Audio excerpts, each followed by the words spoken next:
Hello parents, I am Manisha back again. आज एक ऐसे टॉपिक के बारे में मैं अपने ओपिनियन आपसे शेयर करना चाहती हूँ जो हम बहुत सोचते हैं लेकिन सबसे डिस्कस कर नहीं पाते हैं। So very recently someone discuss this topic with me and I feel that I need to share my opinion और maybe a piece of experience that I can say so आपके काम आए और हमारी आगे आने वाली जनरेशन या जो आप अपने बच्चों के लिए करना चाहते हैं उसमें शायद आपको हेल्प मिले। हम जानते हैं कि हिंदी हमारी मातृभाषा है और इंग्लिश जो है हमारी ऑफिशियल लैंग्वेज है समवेयर। हम सिर्फ हिंदी के बेसिस पे, सिर्फ हमारी मातृभाषा के बेसिस पे अनफॉर्चुनेटली तरक्की नहीं कर पाते हैं। और अगर इंटरनेशनल लेवल पे अगर हमें जाना है या हम चाहते हैं कि हम पहुंचे या रिकॉग्निशन भी चाहिए, तो हमें इंग्लिश एक लैंग्वेज है जो इंटरनेशनल रिकॉग्नाइज लैंग्वेज है, उसका कहीं ना कहीं नॉलेज होना बहुत जरूरी है। आप देख लीजिए, जो भी हमारे स्पोर्ट्स में जितने भी हमारे खिलाड़ी होते हैं, they of course concentrate much more on the sports and their physical things, so they achieve a position, they achieve the medals। But जब उनसे उनकी कहानी जानी जाती है, जब उनसे उनकी जर्नी के बारे में पता करना होता है, तो ऑफ कोर्स हमारा जो नेशनल मीडिया है हमारे देश में तो हमें सब कुछ पता चल जाता है, लेकिन इंटरनेशनली थोड़ा सा आपको ट्रांसलेटर्स भी मिलते हैं, लेकिन इंटरनेशनली फिर भी थोड़ा सा चैलेंजिंग हो जाता है। एंड हमारे बहुत सारे क्रिकेटर्स एंड फिल्म स्टार्स हैं जिन्होंने पॉपुलैरिटी पाने के बाद में या अपना नाम कमाने के बाद में इंग्लिश सीखी है। सो ये तो हो गया एक भूमिका कि बहुत सारे कमेंट्स बिकॉज ऐसे भी आते हैं कि you should not promote the other language, इसलिए मैंने अपनी तरफ से जो मेरी सोच है उसका पक्ष रखा है। Now I would like to share with the parents of small kids because this channel belongs to the parents of little ones, little kids. This is the time, जैसा मैं हमेशा कहती हूँ और जैसा हम सब जानते हैं कि कच्चा घड़ा जब तक होता है आप उसको कोई भी शेप दे सकते हैं कच्ची मिट्टी को। जब उसकी शेप पर्टिकुलर पक जाती है, शेप बन जाती है, उसके बाद जब आप कोशिश करते हैं तो वो टूट जाता है या फिर आपके एफर्ट्स कोई इतना काम आते नहीं है। So right now this is the time. मैं आपको ये सजेस्ट करना चाहूंगी कि आप अपने बच्चों को, जो छोटे बच्चे हैं, उनसे जितना आपको आती है उतने इंग्लिश वोकैबुलरी जितनी आपको आती है वो यूज करके बात कीजिए। आपको full sentence, full correct grammatic English बोलने की जरूरत नहीं है। You can always say, I give you an example. जैसे आपको पता है कि पानी को वाटर कहते हैं, लेकिन आप ये नहीं बोल सकते कि get me 1 glass of water.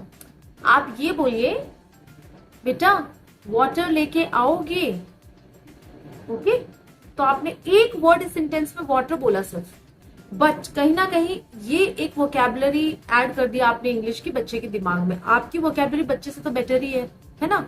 सो अगर आपको लगता है कि ओपन और क्लोज होता है और डोर होता है, तो close the door, open the door, the he तो लगाना है। अदरवाइज आप ये भी बोल सकते हैं, डोर ओपन करो, डोर क्लोज करो, दरवाजा बंद कर दो।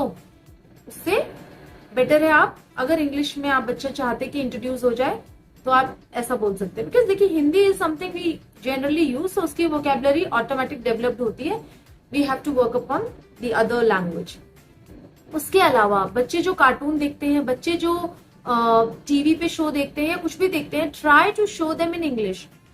किड्स, अगर आप इंग्लिश नहीं, आप उनको कोई और लैंग्वेज भी सिखाएंगे ना, रीजनल लैंग्वेज, अगर आप वो दिखाएंगे तो भी वो बच्चा सीख लेगा। उसको नहीं आती होगी तो भी, इतना शार्प होता है बच्चे का दिमाग।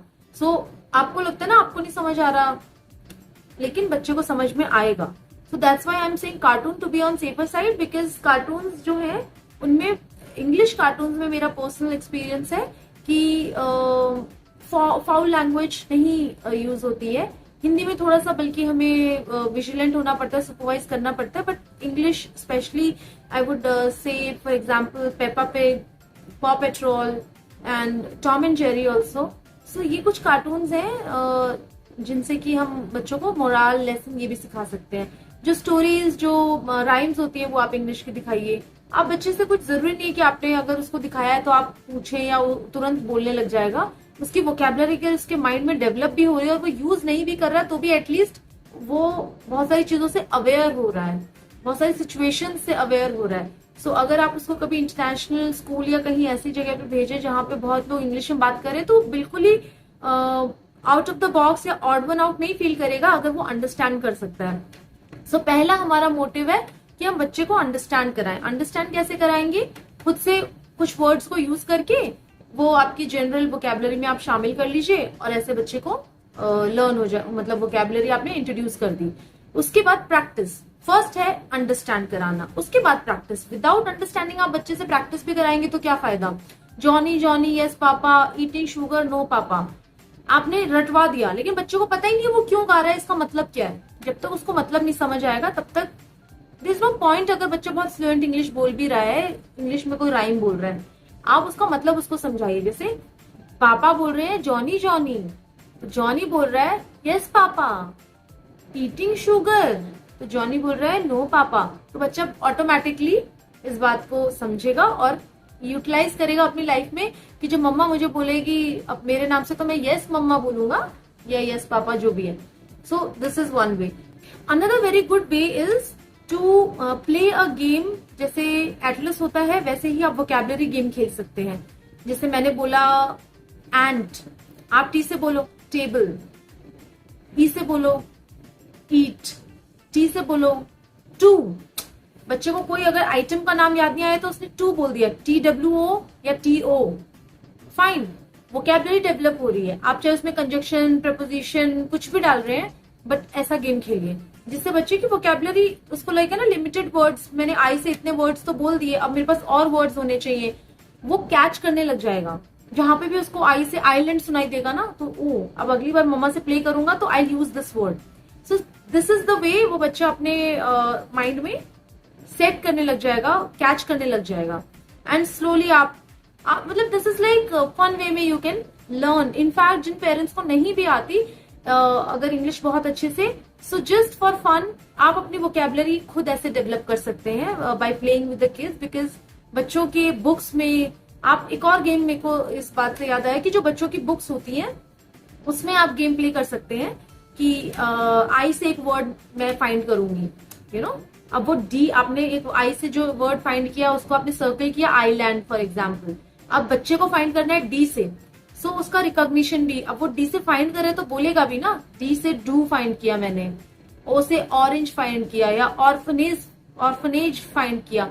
सो जो भी ऐसे आपके बहुत आसानी से आपको पता भी नहीं चलेगा और आपको बहुत सारी इंग्लिश आ जाएगी। I hope this video you find of help. बहुत सारे और ट्रिक्स हैं, आई कीप अपडेटिंग। ये जस्ट बिगिन करने के लिए, बिगिनर्स के लिए आई थिंक ज्यादा बताने से आप लोगों को बर्डन हो जाएगा। Start with these basic things, basic activities.